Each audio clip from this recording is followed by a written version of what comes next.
Or she can just change the permissions, Beth, too. Yeah, she just hit record. She just doesn't have a microphone up front, so you couldn't. Oh, okay. No worries. Yeah, she Otherwise, just you can started change. recording, so we're all good. All right, fantastic. Well, I want to be respectful of our guest time today and all of you that are tuning in on time. So we're going to get started. So thank you so much for joining us. And we really look forward to have this opportunity to learn from our very special guest.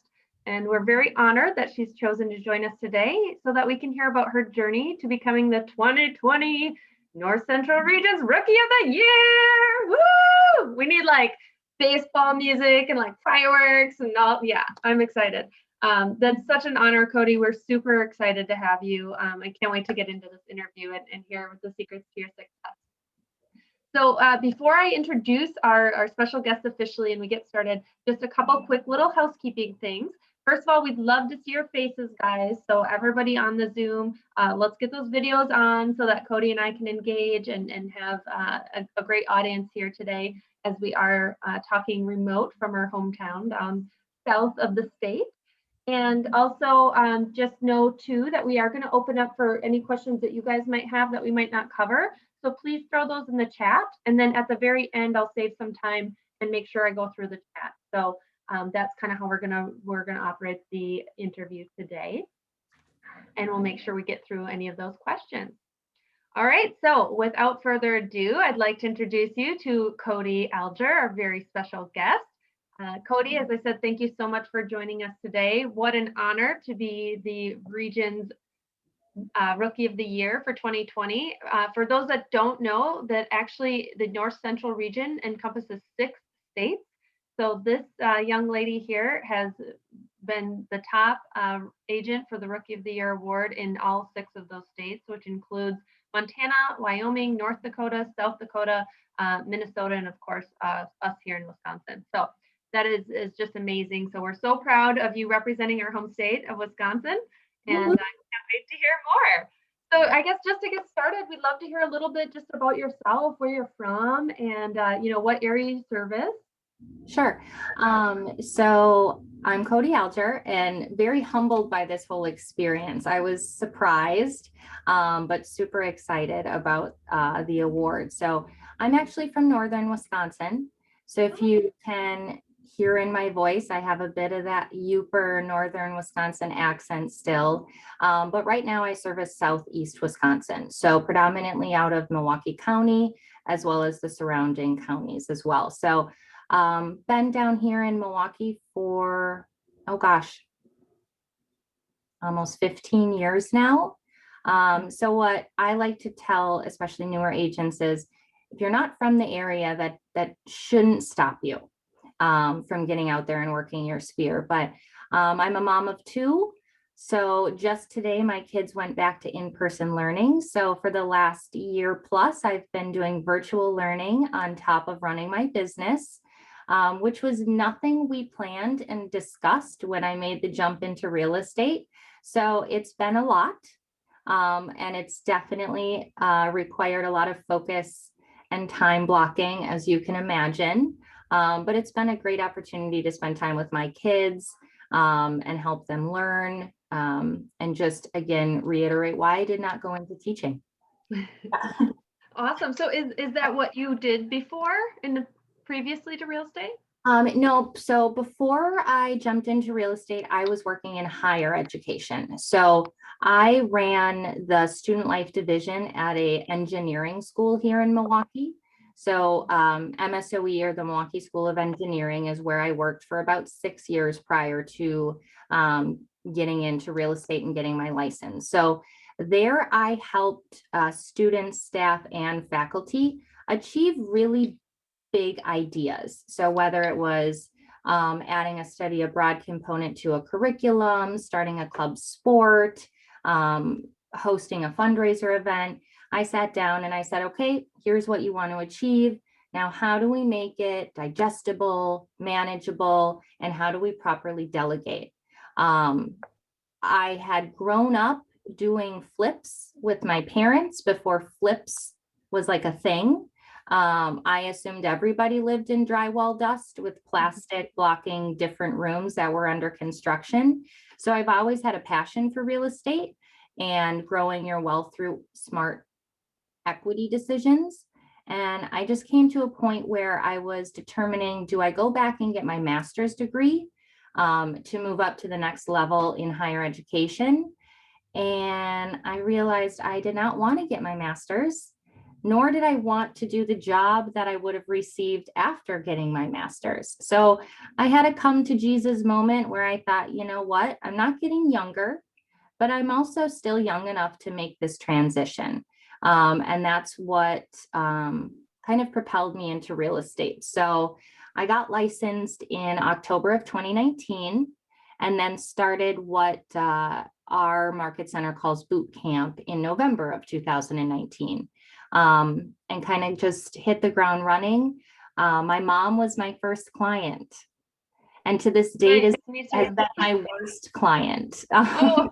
But I'm really, really thankful because it allowed me to work with my mentor and really sort of ask all the questions, go through all the scenarios, and immediately like build my confidence level as I got started. So that's a little bit about me. I like gardening. We have cats. I like to travel. I drink coffee from 8 a.m. till 8 p.m. most days. So that's a little bit about me. I joked with Lori when she invited me to talk today that I like to think I'm professional, but very informal. So that's a little bit about who I am. Awesome. Awesome. Well, I love that. It sounds like quite a journey. And as you said, the come to Jesus moment. I mean, you were really at a pivotal time where it sounds like you could really full steam in a different direction. So, but I'm assuming that you never looked back. You've been very happy with the choice. Yeah, I mean, my husband and I joke, we spent a lot of time talking about, okay, what does this look like? What should we save up? Assuming I don't make any income for the first 6 months, how will we navigate that part of our life? We spent no time talking about a worldwide pandemic and if my business started booming. So here we are. Yes, and that's amazing. I mean, just to hear your background with having the kiddos at home through the pandemic and still what you've achieved is absolutely incredible. So congratulations on such a great first year in real estate. Thank you. Now that you've gotten your feet wet, you've been in the field a while, what do you feel like you love most about it? What gives you the most excitement and passion for your days? Helping, again, from what I did prior and helping people achieve what seemed like overwhelming things. I love that. I love helping people navigate what can seem like an overwhelming process and make it seamless. So that's what I pride myself on. It's not always going to be perfect. It's not always going to be without emotions and roadblocks. But at the end of the day, my goal is that the sellers and the buyers and then agents on both sides feel like we're happy at time of closing and that everyone achieved what they wanted to do in the whole process. So I like to think that I'm still educating my buyers, especially on what this process is. So I want them to feel like after a few houses, they know exactly what to look for in a home. And I like them to feel like they are in control of the process. And I am just there to help prioritize, keep their emotions in check, keep everything running smoothly. So at the end, they go, wow, this seemed easier than I thought it would be. Then I know I've done my job well. I've made a lot of friends. I'm super chatty. I like to think I'm outgoing. I also think one of my strengths is I'm totally shameless. And so making the friends that I've made along the process has been really great. I still get texts about, hey, we refinished our hardwood floors. Don't they look great? Or you were so right. This is the perennial that's growing. And I love that. I love that people still reach out just in an informal way. Yeah, awesome, awesome. And I think you're right on with most of us in the field. We love that being able to be that connector and educator and just that feel good feeling at the end of the process when you get to the closing table and they're so happy and everything that you made it there. So what would you say would be your greatest challenge as a new agent? Well, I mean, I will say this year, obviously it was COVID, and just sort of restructuring everything with virtual learning and the kids and their schedules. So for me, that was really challenging. But if I just set that aside, because that's obvious, I think for most of us, I would say having the confidence to sell yourself, because we don't have years of experience. You don't have families helped to tout your business and market yourself. So figuring out who you are, why people should work with you, and then feeling confident to market yourself and talk yourself up. So what I just did a session in my market center last week with newer agents. And so I sort of thought about these questions that you had sent me. And what I will say is the two most important things that I wish I would have learned first is immediately figure out how to answer the question, what made you get into real estate? Because everyone is going to ask you that. And if you use that as an opportunity to create like a little response that you've curated that is, who you are, why you're going to be successful, to answer that question, you've now given yourself this opportunity to like informally market yourself. Because let's be honest, as a newer agent, you might get some business from your immediate sphere. Like in my case, my mom was like, absolutely, I'm going to use you. Who else would she have used? But as you go forward, everyone knows probably at least one agent. So staying top of mind, staying connected, and being able to tell them what differentiates you from somebody else, I think is really key. And that can be challenging as a new agent. And Yeah. where would you say that you gained that confidence from? Or do you have any tips for newer agents to help them build their confidence as you found? So many people asked me, why real estate, why real estate, why real estate? And so I quickly honed my response to that. And then the other thing is Scott Kloss, our OP in our market center. I took Ignite in January of 2020, so pretty quick after I started. And one of the first things he told us was, you're not in real estate unless you're in real estate. I'm like, okay, whatever. What does that mean? And so at that point, I was only working with my mom, and we had seen a few houses and we had gotten her under contract, but then it was kind of like crickets.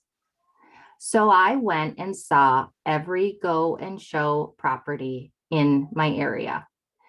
And if there were cameras in those homes, they probably thought I was crazy, because from the moment I pulled up to when I opened the lockbox and walked in, I talked out loud.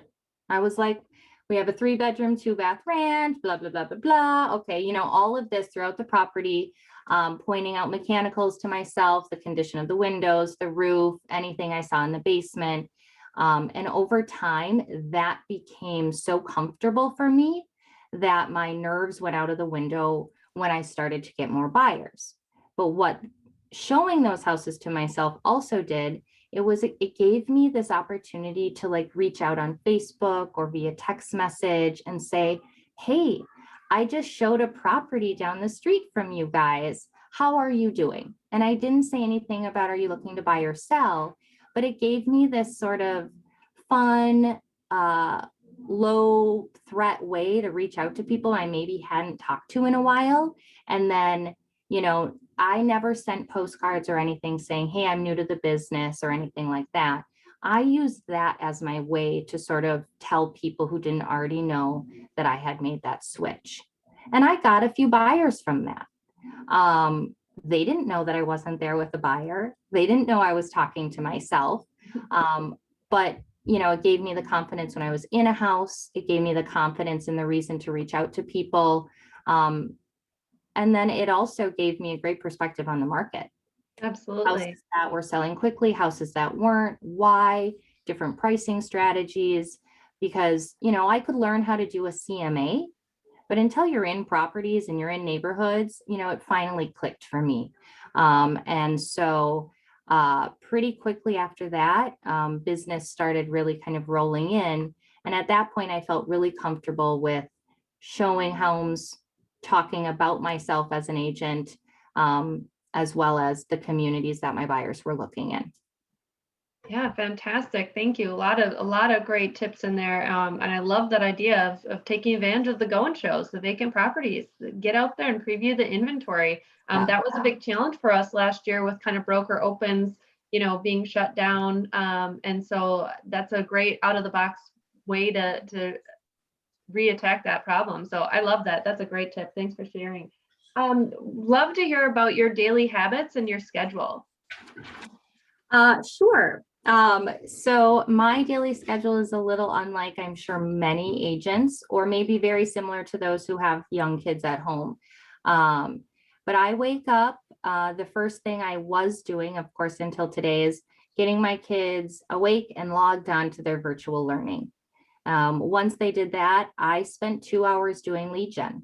And so I'm sure this comes to no surprise, because I'm sure everyone talks lead generation, lead generation, lead generation.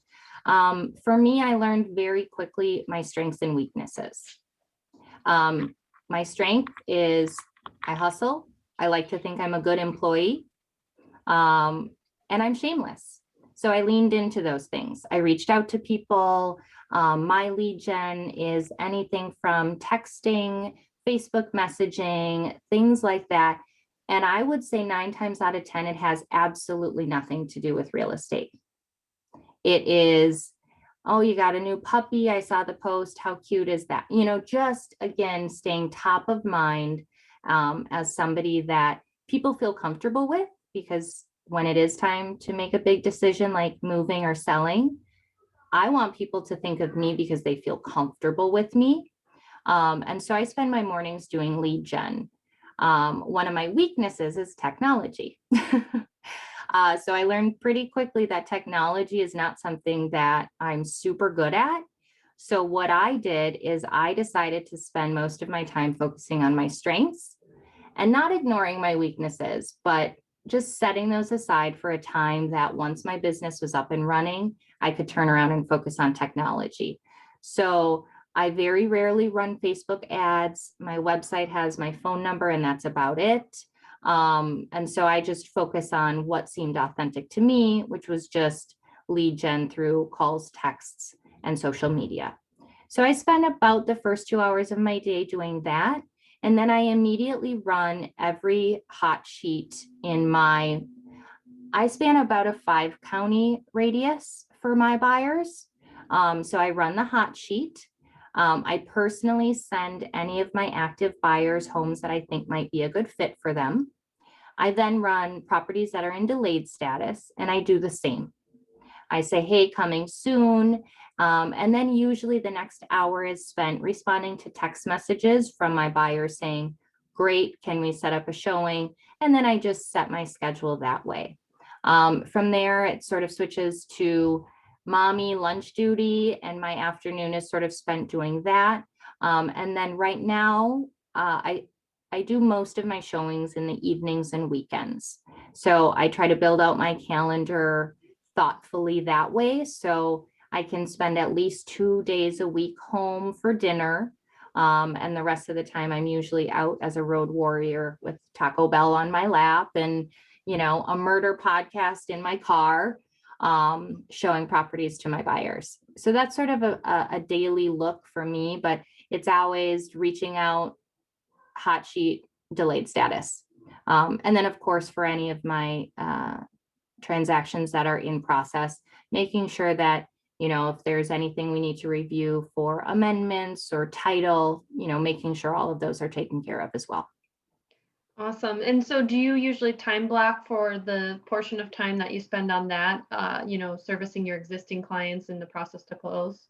I sure do. So Wednesdays I have blocked off as command. So for me on Wednesdays is when I go in and upload everything into command. Again, technology, the command platform is really great. But I find that if I'm just jumping in and jumping out and jumping in, that's where I'm forgetting a form and then having to double back. And so every Wednesday, that's when I do my command. I have a little cheat sheet that I created because for me, the training was really, really robust on how to attract clients, how to write offers, hopefully how to get an accepted offer, how to show homes. But what I really focused in on was from accepted offer to close. How can I make that just seamless? So for my clients, it feels like everything is just magically taken care of on the back end. And so I have a little, cheat sheet, and it's on paper, and I'm sure there's many different technologies that I could use for that. But for me, I like to just see it in front of my face. So I know exactly what I need to do to stay on top of everything. And so for that, I usually try to do that each day in my morning sort of lead gen time. So that way, for the title company, for the lender, they have what they need in the morning.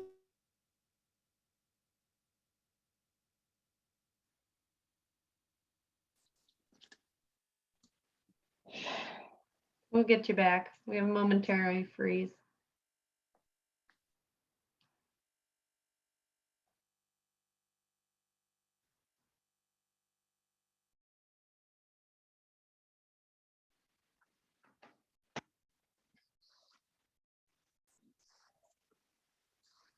Cody, not sure if you can hear us, hon. Your screen froze temporarily, so maybe a quick refresh.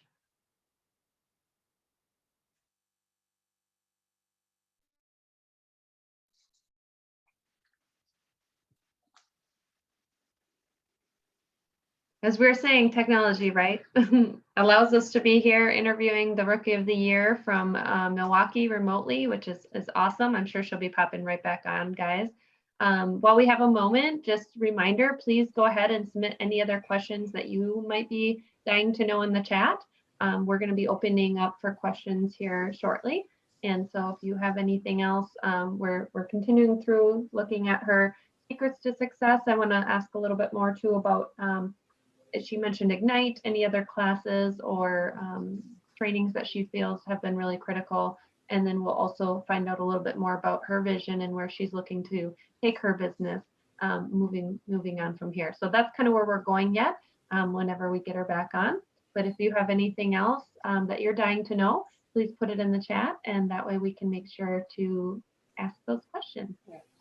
And especially because I know some of you are, at another office at the moment or job, so you're trying to do both. So that would be an easy way for you to type in questions, because then you don't have to stop what you're doing. So yeah, be sure to put those in there, guys.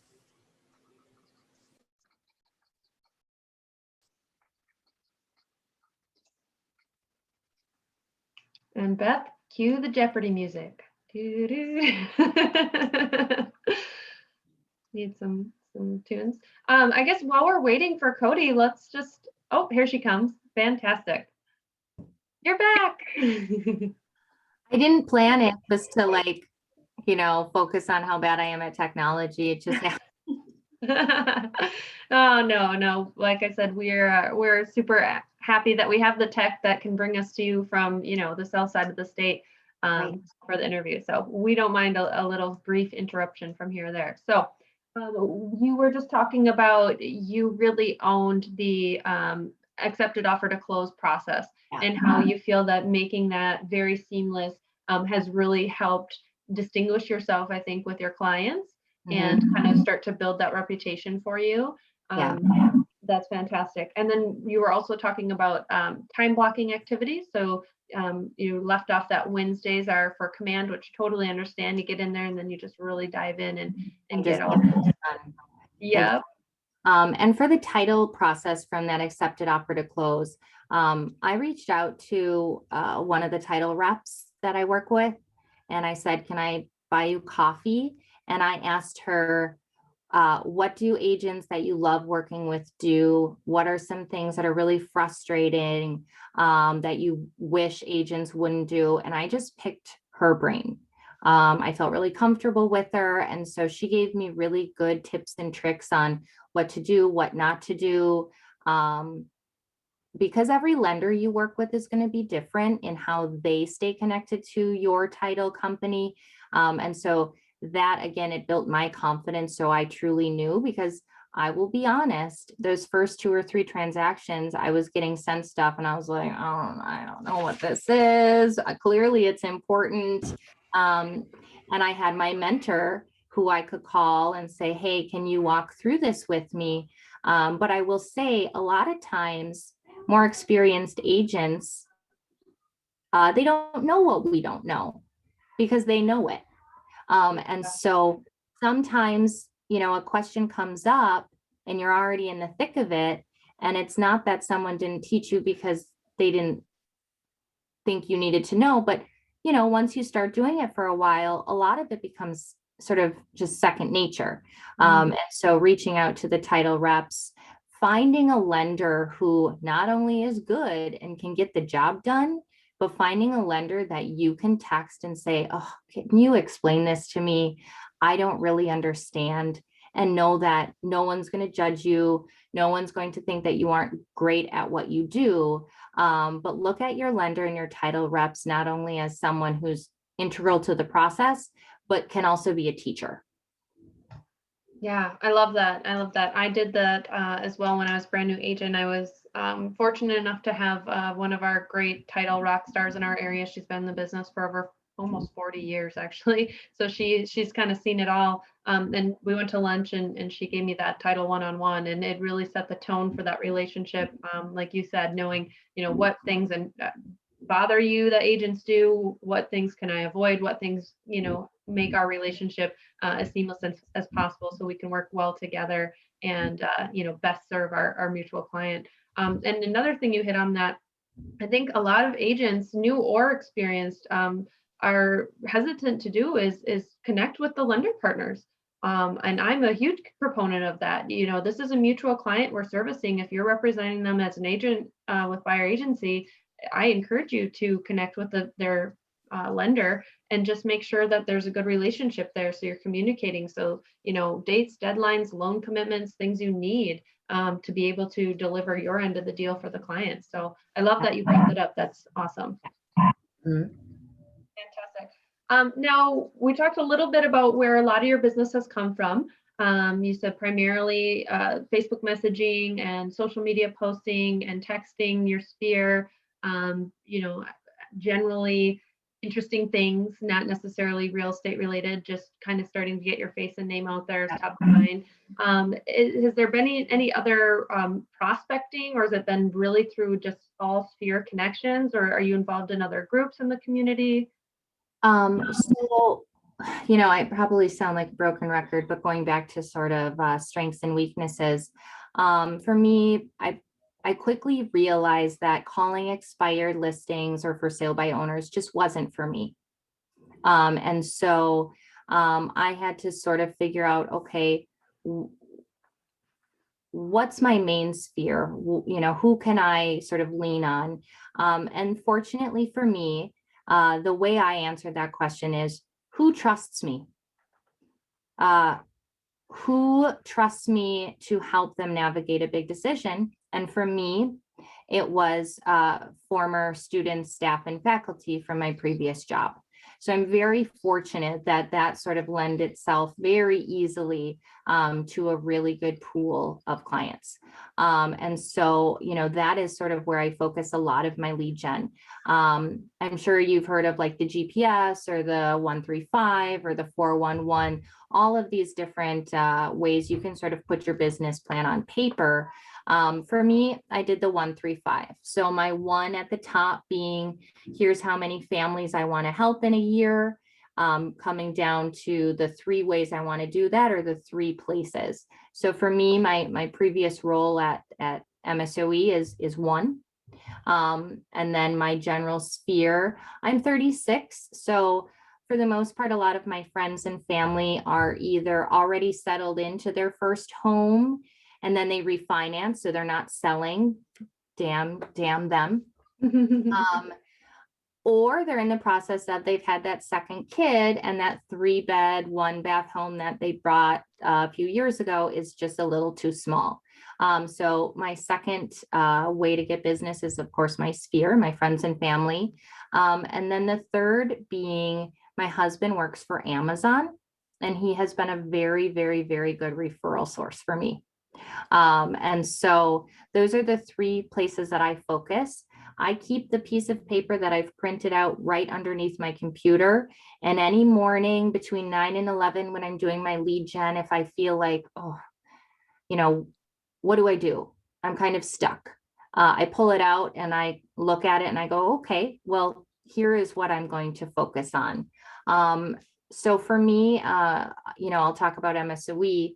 I oversaw a lot of student organizations, and one of them was the Veterans Association. So I've done lunch and learns for them, where I just simply, truly 5-10 minutes, I buy pizza and I say, all right, guys and ladies, you're already here with your GI Bill, which means you automatically qualify for a VA loan. I bring in a preferred lender that I've done a lot of business with. And then we say, it's as easy as texting the lender so they can start your pre-approval process. Once you get that number, text me, and then we'll meet to talk about the process. I know that's a buyer's consult. I never say it's a buyer's consult. I say, let's grab a coffee or beer and talk about your concerns about the process. And so for me, that's been a really successful strategy, where I've been able to connect informally. And then again, just, continue to be that resource for them. And so that is where a lot of my business has came from. Awesome. I love that. A lot of great tips. And we're going to come back to the 135 because I'm excited to hear that was part of your keys to success there. And just in talking about then the breakdowns, we talked about where you're finding the clients. So how did it shake down? Did you serve more buyers or sellers, or what was kind of your? So in 2020, if I look back at that year, I had 7 listings, and then the remainder were buyers. For 6 of my 7 listings, they were selling and buying. Awesome. And so that in itself was a really new process. A lot more emotions are involved than if you're just buying or if you're just selling.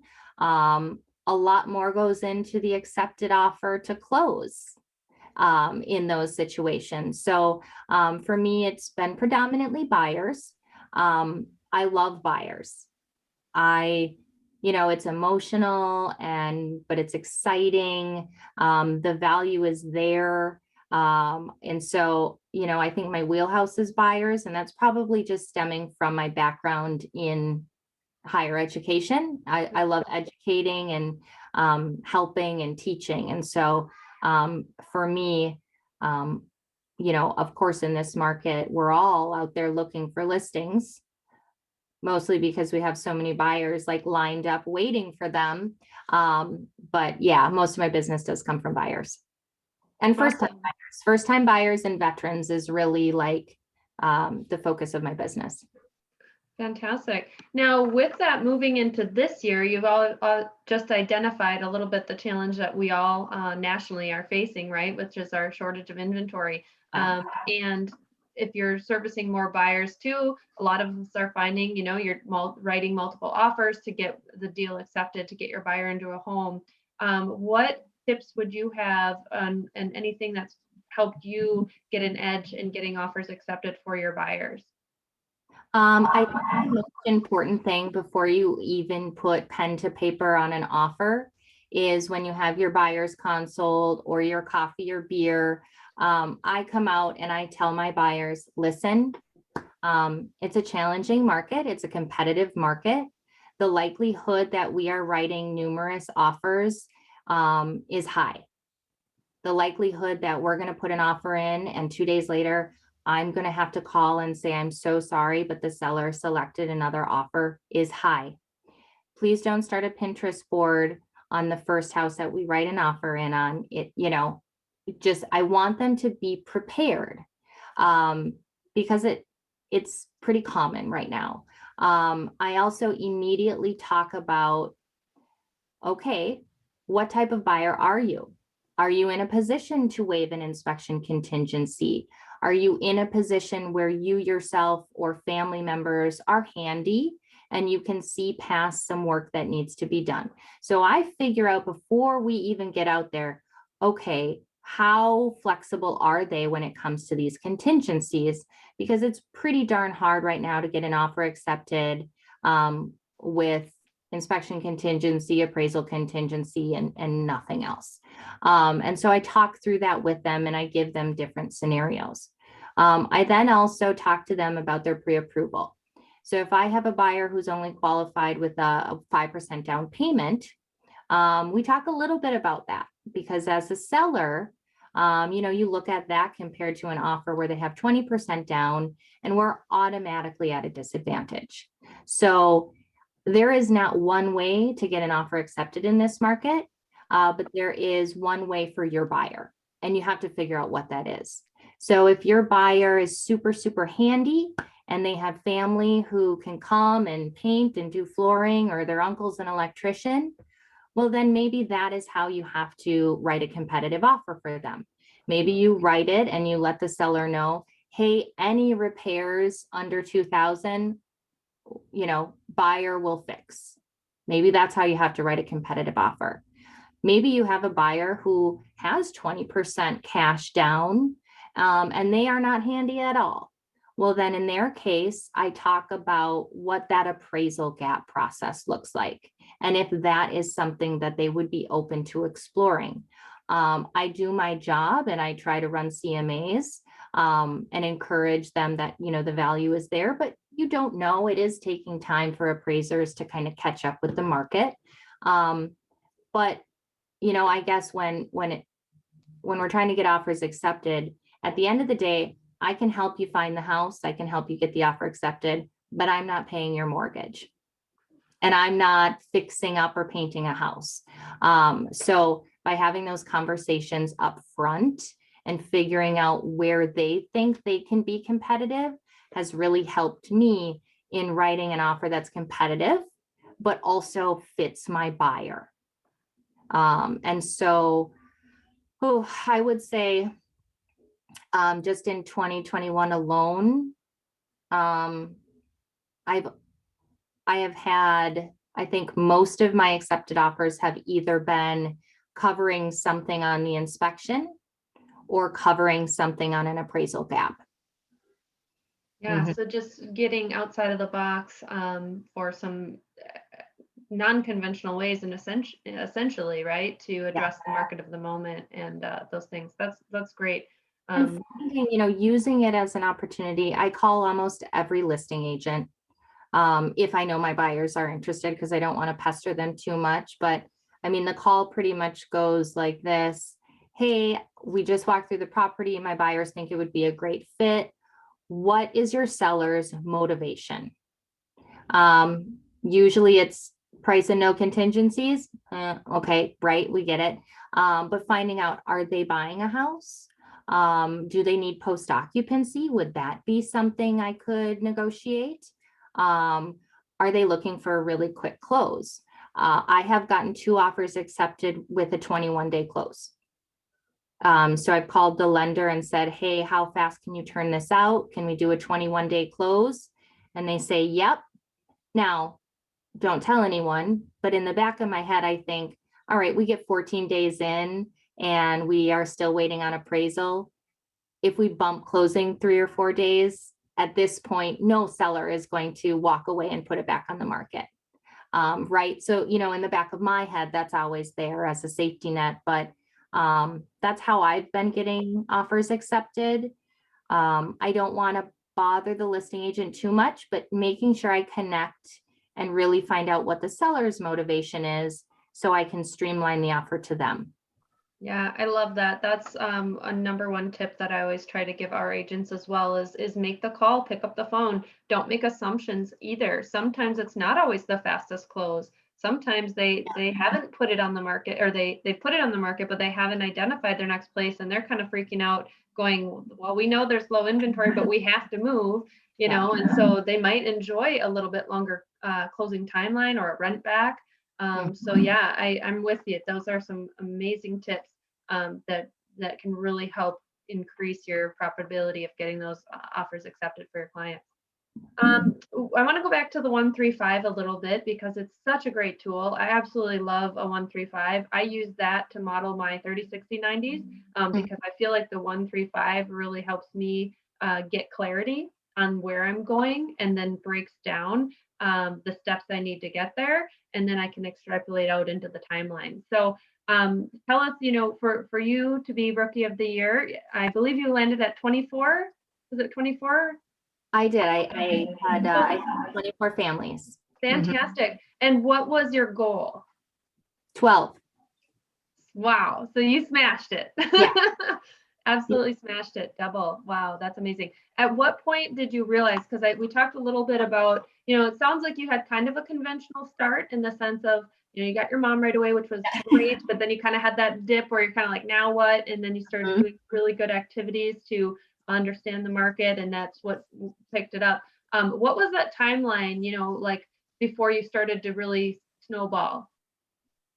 Like, was most of your business in the last 6 months or the last 90 days of the quarter of the year? So I had 3 transactions close in the end of January. So I had a pretty quick start. So one was my mom, and then one was a professor that I had worked very closely with in my previous role, and he was selling a house and then buying a house. So right there, I had, 2 transactions out of the gate. And so I was able to kind of focus on those. But I think in doing so throughout, the end of December and January, like many of us can do, you get caught up in the day-to-day, and that lead gen kind of falls by the wayside. And then the end of January rolled around and my job was done. Closings were scheduled. Everyone had what they needed. And then I thought, now what? Right? So I had taken the Ignite program in January, and I was still sort of in that 2 days a week, and COVID really hadn't hit. And that's when I said, okay, I need to plug into my sphere. And I held a event at a bar that my friend manages, called the Homeowner Happy Hour. And I sponsored chicken wings and beer. And I talked nothing real estate. I invited some friends and family, but I really kept it open for the people who were already there and sort of introduced myself. And then I held my first veterans lunch and learn. And so those were 2 things that I did in January. And from that, I got business. And then it was like, okay, the ball was rolling. And I kind of remembered what January felt like when I didn't have anything. And so I went back to truly that lead gen, and reaching out and talking to people. My year was pretty well spaced out. And I was very fortunate. I capped in September, and I had 7 closings in October before I reset. Yeah, getting that 100%. I know, that was super rewarding. And there was it might have been April where I remember looking and being like, oh my God, like I'm in my car, I'm working from 8 a.m. till 10 p.m. This is crazy. And so then when I had sort of, everything quieted down, I was like, I need to plug into some systems because this isn't working for me and my family. And so was able to sort of use May as like a reset. But yeah, it was really motivating to feel what capping felt like. And then that month after. Yes, absolutely. Once you cap, you can't ever go back. Yeah. But I've done really good with my referral business since then. So now a lot of my business and my 135 for this year is referrals and focusing on referrals. So whether it's just not too much, people don't want to be inundated with text messages from you or anything like that. But I would say probably every 2 months or so, I'll send one of my buyers, especially, a text. Hey, how's the house? Have you done anything cool? I'd love to share a before and after if you feel comfortable. Just something as simple as that. Not, do you know anyone who's looking to buy or sell? Just nothing formal. And I can't tell you, I mean, people are so excited to share their before and afters, and excited to keep you in the loop. And from that, I've noticed that then maybe a few days later, it's hey, my coworker is looking to buy. Do you mind if I share your contact information? Which is always my favorite. Like, who would mind, right? Yeah. And then of course I ask, that would be great. Why don't you send me and her or him a text message and you can introduce me? Because I find that if they share my contact information with that person, it doesn't have the best, the length for them. Conversion rate. Thank you. But if they send, whether it's an email or a text connecting us, then I can immediately jump in and say, hey, great to meet you, be introduced to you. I would love to help. Let me know a good time to get a coffee or beer and talk about the process, and get the ball rolling really quickly. Awesome. That's a great tip, to make your referral stronger. I love that, having them actually make the intro, and it makes it that personal pull, uses their influence more to help you. That's fantastic. I have a stack of $10 Starbucks gift cards at my desk. And as soon as anyone even mentions, hey, I have a friend, I write a handwritten note. I say, thank you so much for your referral. I can't wait to help them. Treat yourself to a coffee. You deserve it. And I drop it in the mail. And then normally a few days later, I get a text saying, oh my gosh, that's so awesome. Thank you so much. And so it keeps those lines of communication open, and makes them think of you anytime someone in their life mentions buying or selling. It does. And just that little bit with the handwritten note, it goes so far. It's not about the amount of money. It's the, the thought, the time, the appreciation. I had a lender that absolutely saved a deal and went way above and beyond. And so, yes, I sent him a note, and it was like a $10 Starbucks gift card, same thing. And I mean, he called me and thanked me and emailed me like I was the only one that ever gave him a gift card, or like actually was appreciated that he did a great job. And, so it does make an impact. So just don't take for granted, guys, like that people aren't doing that. A lot of people don't. So it's a great way to stand out and show your appreciation. I love it. Great tips. Okay, we want to hear a little bit about your vision for the year ahead. What's in store for Cody? Yeah, what's in store? So I'm an individual agent. I don't use a transaction coordinator. I don't have a showing partner, anything like that. This is a one woman show. And I know what 24 units feels like. So I think it's important for me, to talk about my 21 goal, which is 24 units. At this point in my career, my vision is to not grow to a team, or anything like that, but to perfect and now sort of plug back into my weaknesses, which is, getting a little bit better with technology, getting a little bit better with my systems. So there's some autonomy behind my systems and not truly me manually doing so much of it. And my goal is also to cap in 6 months. So I really like to travel. My husband and I travel 2 times a year, once with the kids and once without. And so for me, it's really important, and it's a big why for me getting into real estate, to be able to step away from my business. And so 24 units, 24 families helped, capping in 6 months. That is my vision and my goal for my 21 business.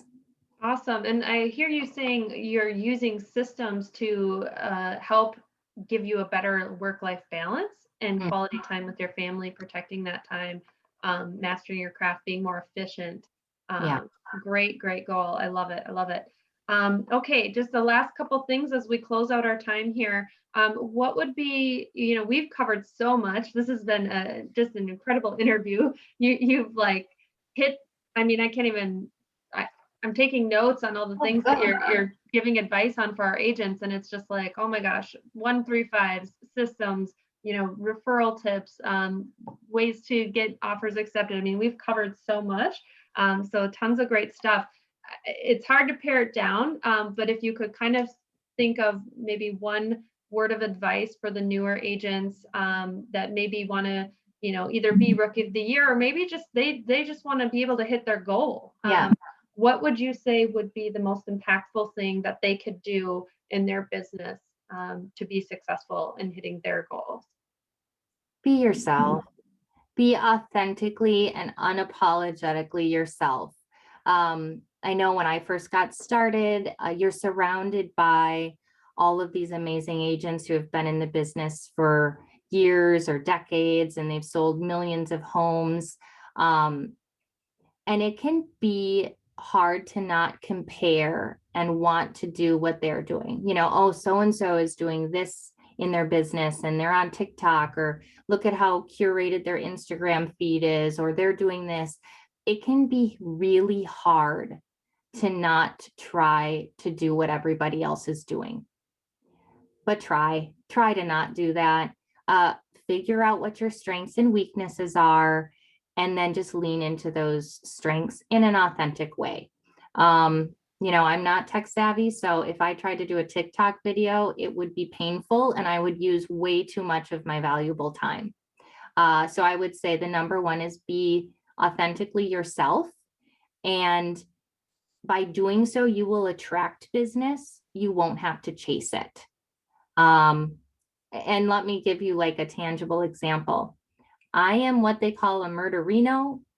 So please, anyone, unmute yourself or comment if you know what this is. It means that I enjoy reading and listening and watching things about true crime. It sounds really creepy when I say it, but there's a lot of us out there. There is a community. Well, that's authentically me, right? I didn't start liking that. That's something I've always been interested in. And there's little Facebook groups where people with like interests come to talk about that kind of stuff. And I have gotten business from there by being authentically myself and connecting with people who are like-minded. So be yourself, do what feels natural to you. You will attract business. You won't have to chase it. My other two things that are kind of bizarre, but I've learned quite quickly. Every time you send a mailer, whether it's a Brewers schedule, or if you guys maybe are Twins fans, I don't know, you're so close, send two. They're not expensive, but send two, because best case scenario, they put one on their fridge and they bring one to work, or they give one to a neighbor, and you just double your visibility. So send two of every mailer or magnet. And then the other thing is, and this is especially focused at my lady agents, do not apologize for things. Do not say sorry for the delay in an email. Don't say, I'm sorry it took so long, but thank people for their patience instead. Thank you for your patience. Here is the amendment. Thank you for, whatever that may be. Because I found that I was apologizing. And I was like, why? Why am I apologizing? I can't control somebody else's timeline, but I can thank them for their patience. So I would say those are those three like little tricks that have made me feel confident in my role as a realtor. Awesome. Fantastic. Well, those are great. And I love that they are exactly what you said, authentically you. Cody, thank you so much for taking time to join us today. I know your time is very valuable, and it's been super valuable for us to glean those insights. It's very obvious why you were chosen this year for that great award. Very deserving, and we look forward to continuing to see great things from you and your business to come. So I'd like to close with just a reminder, anyone, we've got this great referral partner in the south corner of our state, southeast side. So if you have anyone looking to buy or sell down in the Milwaukee area, let's get connected with Cody and give her a little thanks and a little love for her time today. We'd love to help you grow your business through our referrals as well. So we look forward to seeing. I have family in Ham Lake, and that's not too far. Are you guys also licensed in Minnesota or predominantly just A in? lot of our agents are dual licensed on the border here. Yes. Great. Great. Awesome. Awesome. Well, thank you very much, Cody. And thanks for everyone for taking time to learn from this rock star. We look forward to seeing you all in the marketplace. Have a great day. See ya. Bye-bye. Bye.